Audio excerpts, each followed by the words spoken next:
ಎರಡು ರಾಜ್ಯದ ಜನರ ನೆಮ್ಮದಿಗೆ ಬೆಂಕಿ ಇಡತಕ್ಕಂಥ ಹೇಳಿಕೆಯನ್ನು ಯಾರೂ ಕೊಡಬಾರದು. ಗಡಿ ವಿಚಾರಕ್ಕೆ ಸಂಬಂಧಪಟ್ಟಂತೆ ಎರಡು ರಾಜ್ಯದ ಮುಖಂಡರು ಸಂಯಮವನ್ನು ತೋರಿಸಬೇಕಾಗುತ್ತೆ.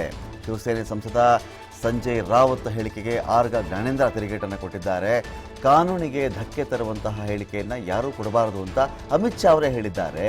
ಇದರ ವಿರುದ್ಧ ಯಾರೇ ತಪ್ಪು ಮಾಡಿದ್ರೂ ಅದು ತಪ್ಪೇ ಆಗುತ್ತೆ ಅಂತ ಹೇಳಿ ಗೃಹ ಸಚಿವ ಆರ್ಗ ಜ್ಞಾನೇಂದ್ರ ಅವರು ಹೇಳಿದ್ದಾರೆ. ಭಾರತಕ್ಕೆ ಚೀನಾ ನುಗ್ಗಿದಂತೆ ನಾವು ಕರ್ನಾಟಕಕ್ಕೆ ನುಗ್ಗಿಬಿಡ್ತೀವಿ ಅಂತ ಹೇಳಿ ಇದೇ ರಾವತ್ ಮಾತಾಡಿದ್ದಾರೆ. ಸಂಜಯ್ ರಾವತ್ ವಿವಾದಾತ್ಮಕ ಹೇಳಿಕೆ ಬೆನ್ನಲ್ಲೇ ಆಕ್ರೋಶ ಕೂಡ ಜಾಸ್ತಿ ಆಗಿದೆ. ಡೆಲ್ಲಿನಲ್ಲಿ ಮಾನ್ಯ ಅಮಿತ್ ಶಾ ಅವರ ಮೀಟಿಂಗ್ನಲ್ಲಿ ಭಾಗವಹಿಸಿದ್ದೆ.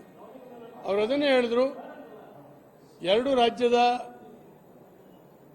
ರಾಜಕೀಯ ಮುಖಂಡರುಗಳು ಸಂಯಮ ತೋರಬೇಕು, ಯಾವುದೇ ಕಾನೂನು ಸುವ್ಯವಸ್ಥೆಗೆ ಭಂಗ ಬರುವಂಥ ಯಾವುದೇ ಸ್ಟೇಟ್ಮೆಂಟ್ಗಳನ್ನ ಮಾಡಬಾರದು ಅಂತೇಳಿ ಹೇಳಿದ್ದಾರೆ.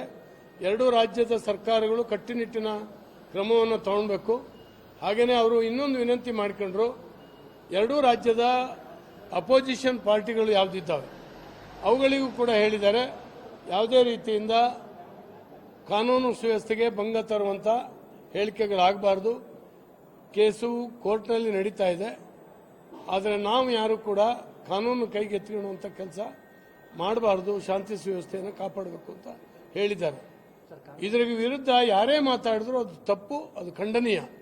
ಆದ್ದರಿಂದ ನಮ್ಮ ಎರಡೂ ಭಾಗದ ಜನರಿಗೆ ನಾನು ವಿನಂತಿ ಮಾಡ್ಕೊಳ್ತೀನಿ, ಇಂಥ ರಾಜಕಾರಣಿಗಳ ಮಾತಿಂದ ಭಾವುಕರಾಗಬಾರದು ಯಾವುದೇ ಕಾರಣಕ್ಕಾಗಿ ಅಂತೇಳಿ. ದೇಶದ ಏಕತೆ ಮತ್ತು ಸಮಗ್ರತೆಯ ದೃಷ್ಟಿಯಿಂದ ಬಹಳ ವಿಶಾಲ ಮನೋಭಾವನೆಯಿಂದ ಹೇಳಿದ್ದಾರೆ. ಭಾರತ ಚೀನಾ ಬಾರ್ಡರ್ ಬೇರೆ, ಕರ್ನಾಟಕ ಮತ್ತು ಮಹಾರಾಷ್ಟ್ರ ಬಾರ್ಡರ್ನ ಘಟನೆ ಬೇರೆ.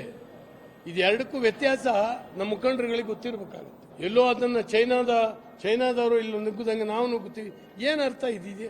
ಬಾಲಿಶವಾದಂಥ ಹೇಳಿಕೆಗಳು. ಆದ್ದರಿಂದ ಯಾರು ಮಾತಾಡ್ತಾರೆ ಅವರು ಸಂಯಮ ತೋರಬೇಕು, ಅವರ ಮಾತಿನಿಂದ ಯಾರು ಕೆರಳಬಾರದು ಅಂತ ನಾನು ಅಷ್ಟೇ ವಿನಂತಿ ಮಾಡ್ತೀನಿ.